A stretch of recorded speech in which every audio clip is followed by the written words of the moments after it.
adventure. And Pipeman on W4CY Radio.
This is the Pipeman here on the Adventures of Pipeman W4CY Radio, and I'm very excited about our next guest because he's part of one of my favorite things to do in life, and he is the Artistic Director of the Florida Renaissance Festival, which I've been going every year since I've moved to Florida, but I've been going to a Ren Fest every year since 1980.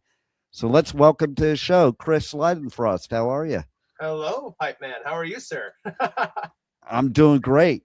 34th annual Florida Renaissance Festival. That's like unbelievable that it's been going on that long. It is amazing. It is one of the longest running shows in the country. There's a couple that are ahead of us, but our producer, Bobby Rodriguez, he's been putting the show together now, going to our 34th year. It's pretty amazing.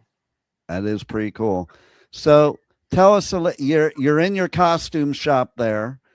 Tell us a little bit about the behind the scenes of the Florida Renaissance Festival. Well, it's interesting. We're pretty much, even though we're only open for weekends in February and March, we are a year-round production company. As soon as we start to take the festival down, our admin, our creative team, our production team, we're back in the office talking about the next season. So right now, we're in our mobile trailer. I've got my amazing wardrobe assistant, Zelly, behind us in the shot. Actually, she's busy working on costumes. We have a cast of around 70 people, and that's just our cast. That doesn't include all our independent acts. So, we have a homegrown cast here that we've been growing now for the last couple, we have people who've been here since the beginning. For all 34 seasons. Shout out to Maria McIntyre, who's been our cheesemonger now and other characters for 34 years. But also a new larger cast. We have some incredible young performers who are making their Renaissance Festival debut this year. But all of the wardrobe that goes on them is on the racks behind me right now. Nice. I dig it. And, I am the type of person that when I go to the Renaissance Festival, like some people, they take their time, they leave early. I think, and I was just telling somebody this weekend, the best times are when right before it opens and opening the gates and at the end. So How could you miss those two things? Go there for the whole day. Yeah, I mean, your people, the ticket price gets you in from when we open our gates at 10 to when we close our gates at sunset. And I mean, there's ongoing entertainment all day. Our vendors, we have over 100 artisans and vendors selling all sorts of everything from gourmet cheeses to beautiful garments and everything in between, swords and jewelry and pirate flags and pirate hats and just about anything you could hope to find at a festival we've got here. And again, it's ongoing all day. So, if you get here early, you can pack in as much shopping and entertainment as you can. And I definitely think people should get like season passes because I have never been able to do everything what I'm supposed to and want to do in one day ever. And I've been doing it for years. There's so much to see and do. Well, and exactly. And it's also not only is there more entertainment, it's even one of the lines when you arrive at our opening gate, the mayor goes, "There's more entertainment than one could see in a full day at the festival." And it's true. Absolutely. We've got 13 stages that run all day long. Everything from small, intimate stages to big stages with, five taiko drummers performing at the same time. Obviously, yes, people do come once and then they're like, "Oh, I want to upgrade to a season pass," which is very easy to do at our box office. And again, I can't do the math, but if you buy a season pass, it's good for all 16 days of our show. And it has some extra perks too, like you get a special express lane at all of our pubs. So like there's a couple extra perks besides getting the great deal on the daily ticket as well for our season pass holders. So what got you involved when you first got involved? So I've been doing Renaissance festivals since 2004. So this is my 22nd year working for Renaissance festivals in general. But I started my journey with Florida Renaissance Festival in 2017. I came here as an independent performer with 2 shows that I was producing, which were the Crimson Pirates, which is our musical band that I'm a member of, as well as The Greatest Pirate Story Never Told, which is a improvised pirate musical that we're not doing anymore. We moved on from that show into some new stuff, but I started doing the show in 2017. I was performing here for a few years. Then one of my mentors, who was pretty much one of the reasons I'm so involved doing festivals, Scott McNeil, we were very good friends and colleagues at the New York Renaissance Festival, where I started. And he was our former artistic director. He actually retired last year. So this is my first year stepping into this role full-time as artistic director. And when he retired, I took over. But he basically, 4 years ago, asked me if I'd like to be involved in the art department here. And besides the Renaissance Festival background that I have, I've also been a set designer and a theater producer as well. So all of those things kind of overlap. Yeah. And because we build our show from the ground up. Some of the festivals that are as big and has been around as long as we have are on permanent sites. New York, Bristol, Maryland, they have their acreage that they build beautiful, huge buildings on, and they're there all year round. Even though again they're only open for 2 months, they don't have to build it and tear it down every time. They have to put up the flags and the banners and everything. But we come into Quiet Waters Park, and it's a beautiful, pristine South Florida county park with beautiful lakes and trees and just a beautiful space that we're so fortunate to be able to partner with them in Broward County and the park system here. But everything you see, from our stages to our booths that our vendors bring in, every wall that goes up to hide the backstage, every banner, every flag, that all gets brought in and set up in about 3.5 weeks. And then it all gets torn down in 2 weeks at the end when we're done. And people don't realize, as somebody that's been doing events since 11 years old, how much work that entails to put that together. And as somebody that goes to that park when there's not a Renaissance Festival, like when you guys are there, I don't even recognize the park, to be honest. It's such a transformation. It really is. And I say we transform this park into a thriving 16th century village. It's kind of the mantra, and it's all I tell everyone, because I kind of head up our artistic department with our site crew, but I also head up our entertainment division. So my umbrella encompasses all of that. So I sort of bring the aesthetic of the festival and the producer's vision and our creative team's vision. I'm kind of the one overseeing and implementing it all and trying to execute it the best that I can. But the reason I'm saying that is because I tell everyone involved, from our cast to our site crew to I also get involved a little bit with our bar staff and our vendor staff and our game staff to kind of just get them a little bit of a primer. Like, remember, you're not you. When you walk through our gates, when the gates open, you're in a character who is welcoming our guests into our village. So I always tell people, it's like, everything collectively that we're doing is one giant magic trick, one Right. giant illusion that we have transformed this park into this village of Kimmendale. And,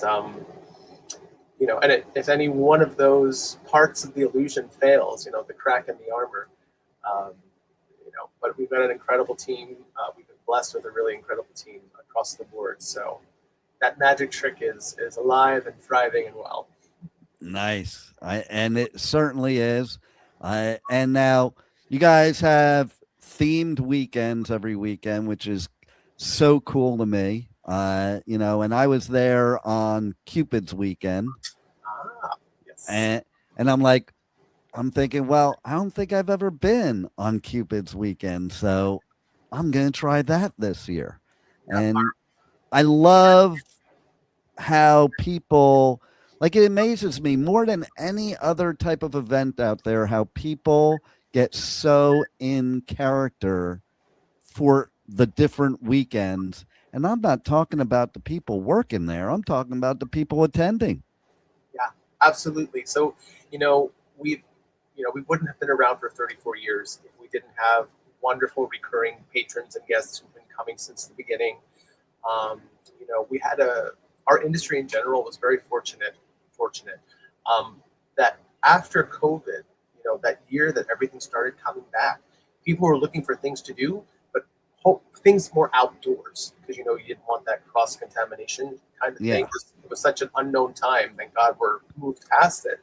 But I think that was a way that brought in a lot of folks who said, you know what, we've never been to the Renaissance Festival before. Let's check it out. And people check it out and they get hooked because it's a great time.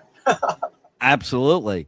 And so how do you determine the themes for the different weekends? Because I'm sure you have a bunch to choose from, and you got to decide what's going to be best this year. So we have some stock themes that we always try to work in. Like, we always have a Pirates weekend. We always have a Viking weekend, a time travelers weekend, or a kind of steampunk weekend. We kind of cross those two. We've been really building, especially since I've come in now under this new purview of artistic director. We've been building up, because over the last few years, we've really invested, our owner has really invested in the overall aesthetic of the festival.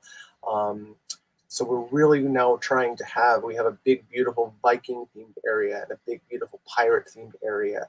We have sort of, during the Renaissance, it's more European centered in the history. Mm-hmm. So we have a whole area where we have an amazing encampment that represents the Ottoman Empire and sort of everything that would have been east of Europe, kind of the European amalgam of everything that Marco Polo would have brought back with him.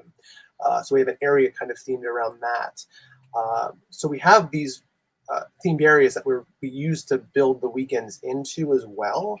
But then we've also then built the lore of our kingdom of, so we have our village of Kimmendale, and even though we exist within the timeline of the true Renaissance, because we have our steampunk people, because we have Vikings and pirates and so many things that overlap different eras of history, we've definitely gone in. We're still the Renaissance Festival, but we've incorporated and folded in a lot more fantasy and historical fictional elements in. And we put together this continent of Calandria that the festival takes place within, and all of those kingdoms, all of those areas now exist together within that new reality that exists alongside of real European Renaissance history. I'll tell you something else too. You added something this year that, now I'm not a drinker, but I noticed immediately. I'm like, oh wow, they have that this year, and that's the mead imported from England. That's pretty amazing. Yes, so we have a new mead partner, Nidhager Mead. We're very excited to have them. And again, yes, we have real English mead at our festival. It's very exciting. And not only can you get that, I think, in all of our pubs. I think maybe just the smaller pub at the front, but maybe even they do. They're going to be mad at me for not knowing that. But almost all of our pubs serve the original mead, and then some of our larger pubs, there's also a sour cherry mead as well. and there might even be another flavor that is escaping me right now. But not only can you get it at our pub, but if you really enjoy it, at the front of the festival before you leave, you can actually stop in with our meat vendors and take a bottle home with you. Wow, that's cool. Yes. So, oh, hello. It's our production stage manager, Paul Horner. Hi, Paul. Hello. Is there a production stage management note that I need? Nope. We're all good. We're on the... So, as I said, the festival is alive and working all the time. I love that. You know? Yes, we're at 24, or not 24 hour, but we're definitely a 7-day a week operation. Well, and I love that you mentioned that even earlier, because again, like, people just have no clue of what goes behind to make this magic happen. And that to me is the biggest ordeal. Again, we have I couldn't tell you how many, but we have an incredible site crew team. So of about, Paul, how many people are on site crew? 35. 35. So you have a team of 35 construction and sanitation and carpentry and just all the elements that we need to build, which is one of what we pull off here at the Florida Renaissance Festival. I think is unique in the country because we come into a blank canvas, a park that has nothing here, and we bring in tractor trailer load of equipment that we set up, and once it's up, you can't tell it's not a permanent site. So we are very excited with what we pull off here each year. And then it goes all away, and there's nothing left on this grounds when we leave. Yeah, I was even saying to him earlier, as somebody that goes to the park when there's not a Renaissance Festival and goes every year when there is, it's like the transformation is so magical because, like, I have no idea I'm at Quiet Waters Park when I'm in there. We try. We want to make sure that when we leave here, other than some patterns in the grass, Right, there's nothing really left that you could tell we were here. there you go. I'm going back. All right. Paul. But again, Paul is kind of the way I bridge the entertainment with the site crew in the art department. Paul also is our stage manager who bridges the site crew with the entertainment part of it as well. So, And what else do we have new in 2026? Because you've instituted a lot of new things this year. yeah. So again, over the past couple of years, so we've for this year we have some really exciting new entertainment acts. We have some old favorites returning who haven't been with us in a while. We have 2 out of 3 of the members of Cantiga, which is an amazing true early music Renaissance band. Martha Gay and Tom Newendell on the fiddle, and they play beautiful medieval and Renaissance music. They're back at our early music stage, the Fife and Fiddle. We have some returning favorites like Rota Temporis, who comes all the way from Italy to do our show every year. It's a medieval bagpipe and drum band. Sam Coma, which is a taiko and kind of Viking fusion band, which is also super exciting. Again, we have our cast. It's the largest cast we've had potentially ever, but definitely in the last 10 to 15 years. Again, we have about 70 people. And that's not including our dance troupe or our independent acts. So we have a whole village full of characters ready to meet and greet and welcome you to Kimmendale. As well as, let me just try to think off the top of my head. We have the Crimson Pirates, which is my band. So I'm also a performer here at the festival. We do a bunch of Celtic standards and maritime standards. With kind of a folk rock twist. There's Pirates Creed, who is also, they call their music style seagrass, so sort of like a maritime and bluegrass melange. Oh my God, there's just so much. And there's also part of the reason, again, we talked about the season passes a little while ago, but not only is there so much entertainment than you could see on any given day, we also have rotating acts as well. So we have new acts coming in on a kind of rotating basis. So you'll never see the same stage lineup on any given day, really, or at least any given couple. You know, you come in on weekend 1, there's going to be new acts by the time you come back on weekend 3. So that's really exciting as well. That's why it's so important to get a season pass and go every weekend. It's really, it's a great bang for your buck. And especially like you look at, we're in Florida here, you have access to so many high-end, wonderful parks in Orlando, a few hours away. But, for people in Broward County in the greater Miami area, this is in your backyard. Yeah. And, a season pass that gets you 60 days of entertainment is about the price of the one day in one of the parks in Orlando. So, you get a lot of entertainment for that ticket price, for sure. Absolutely. And then you even have a special going on for weekend 5 where you're doing a special offer. Yes. So again, I mentioned we have over 100 vendors and artisans. So we have our marketplace weekend. So we've partnered now with our vendors. So to encourage people to come in and, buy that beautiful Renaissance dress, maybe go and buy some jewelry, stock up, get your early Christmas shopping, holiday shopping done here. Because there's so many unique things. I bought earrings for my mom the other day. So I was like, oh my God, she's going to love these. And so I went and, you never know what you're going to find kind of here from that end. But yes, if you spend, and I forget the breakdown, forgive me. I have it. You do? Oh, you're prepared. I appreciate that. How about that? So yeah, the guests who spend $250 or more on any artisan vendor booth purchases only will receive 1 or more complimentary tickets to come back for the 2026 show. The total amount can be divided up between multiple artisan purchases, does not have to be one single transaction. For every additional $250 spent, you can earn another complimentary ticket for up to a maximum of 4 tickets, $1,000 total. So, everybody needs to go to the website.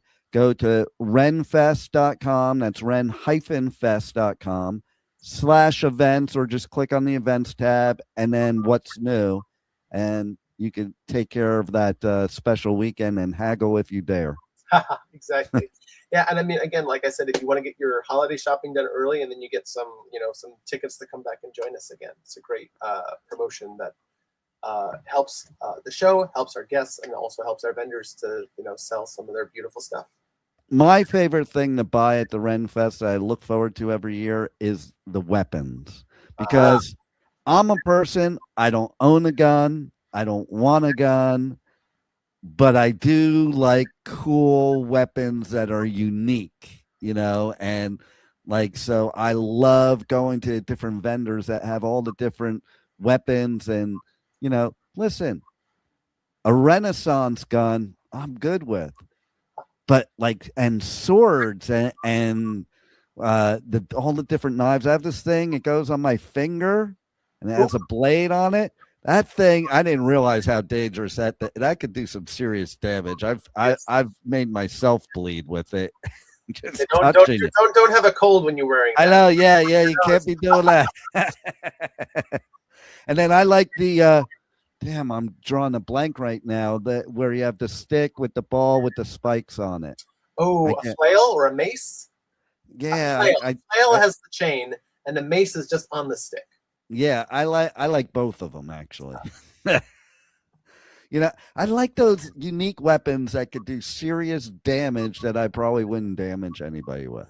As long as you don't damage yourself, that's the most important thing. Exactly, but sometimes it might be worth it. I don't know. I'm just kidding. But and I'll tell you what too. I don't know what your favorite act of the Ren Fest is, and it would be hard to play favorites, but those washing well wenches.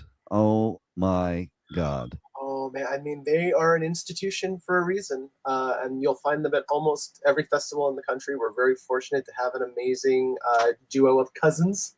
They're all cousins for some reason. I know, they're all cousins. I think they're all from West Virginia originally. West Virginia via Sussex, England. Yes.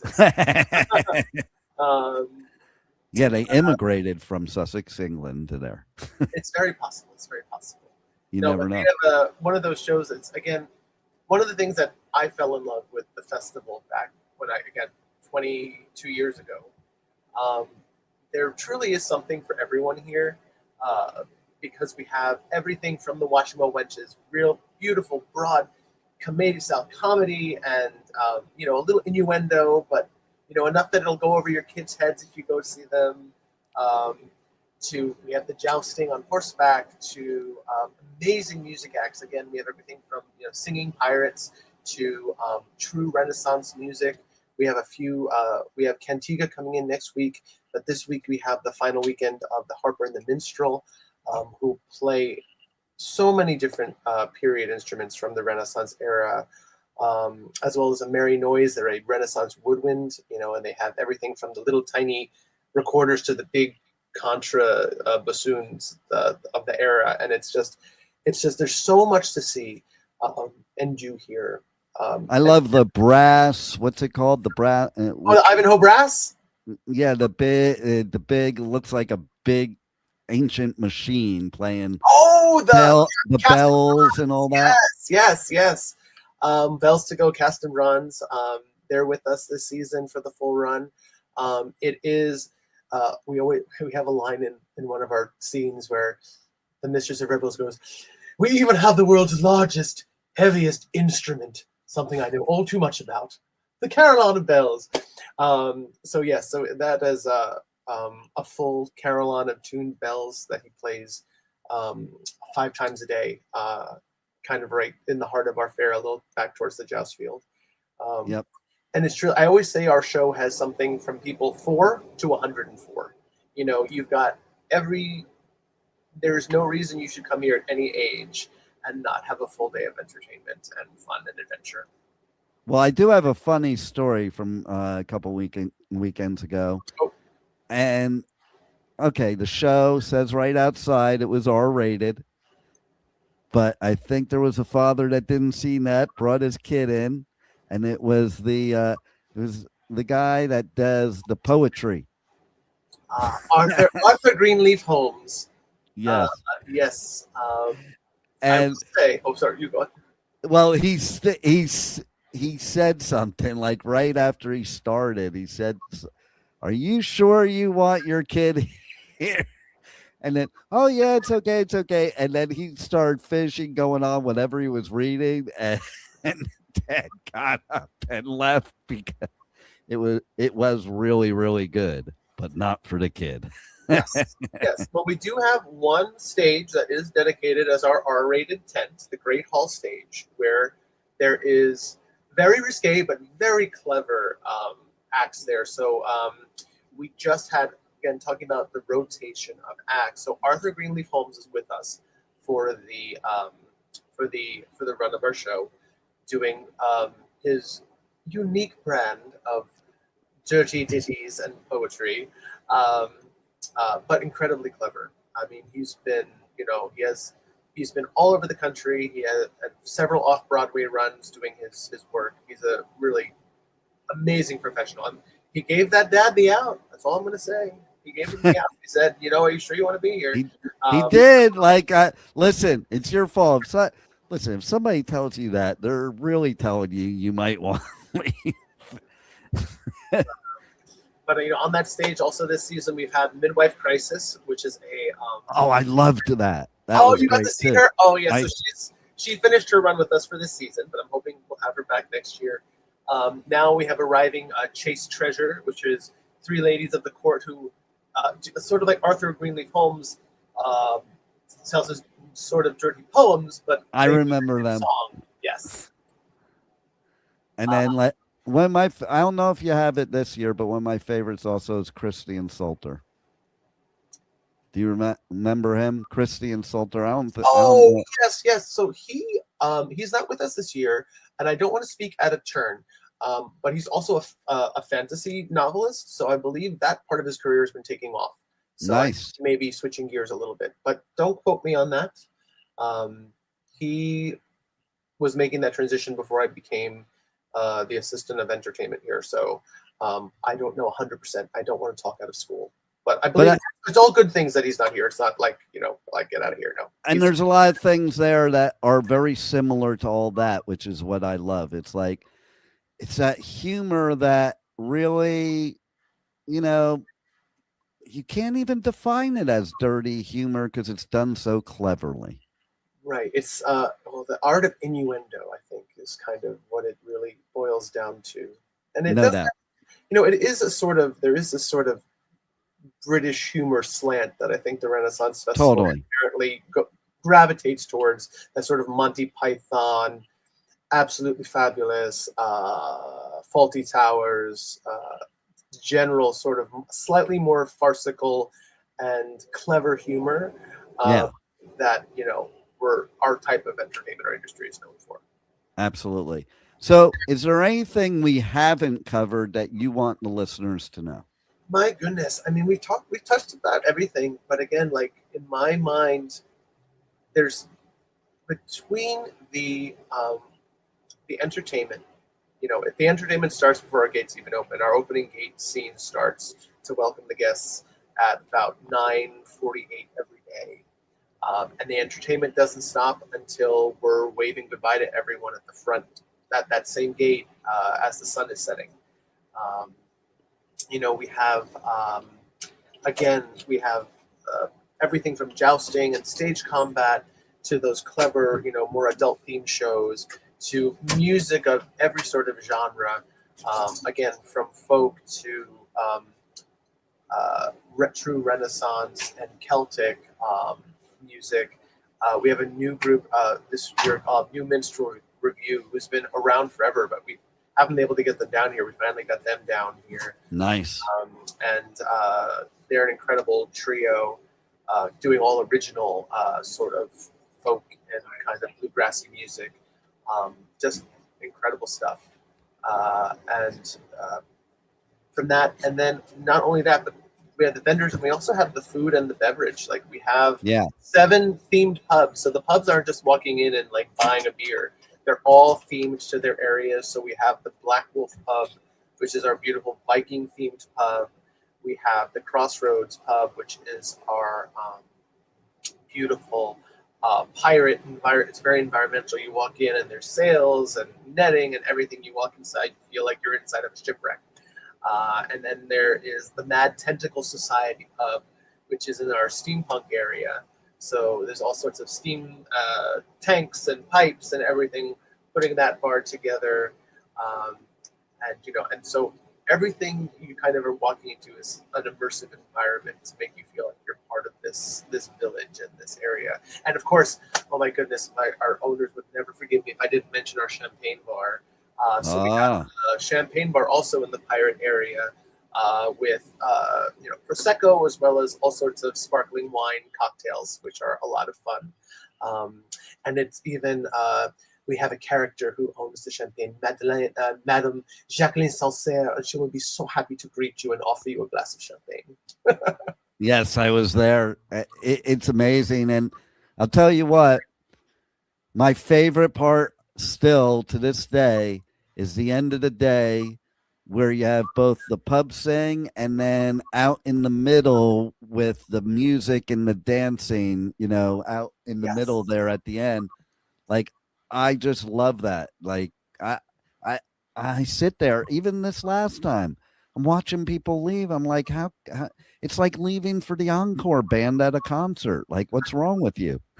I will say maybe people are trying to get home. Maybe they have kids, but no. I mean, again, we go up. We have our final 2 shows of the day. The Pub Sing, which is sort of our variety act, where all of the music acts from across the festival come together at the end of the day, and we kind of jam together and feature each other and play with each other. And we send everyone home in song. Sing along with us at our final couple songs. And then our big drum bands also hang out at the Crossroads and do, again, kind of a big drum and bagpipe dance party too, as well. So again, the entertainment goes right up until the last moment, that last cannon fires, and we close our gates and send you home. And there it is. And if you haven't gone this year yet, there's still time, people. Yep. You have till March 29th, weekend, Saturday and Sundays. You can't miss it. And I can tell you, too, that there's some really cool weekends coming up here. We talked about, His Majesty's Marketplace, but there's also, You got the Clover the Rainbow, A Gathering of Green. You got Rise of the Cogkeepers, Tinkering in Time. Then you got the Fantastical Fables, A World Beyond the Page. And then the last weekend of September, how did I combine February with September? I don't know. The last weekend of February, beginning of March, and you have Sirens and Shipwrecks, party till the end of the plank. And this weekend is a Vikings Valor, where we'll have our Vikings coming to take over our village this year. Nice. Well, it's been a pleasure speaking with you. I always love the Ren Fest, and everybody in South Florida, they need to go, because if you haven't gone to one, and all you people that move from other places, this is the premier event in South Florida. You need to go. Don't miss it this year. Well, thank you. I hope to see all of them there, and I hope we get to see you there again as well, hopefully for the end of the season. You got it. Thank you. All right. Thank you. Thank you for listening to the Adventures of Pipeman on W4CY Radio.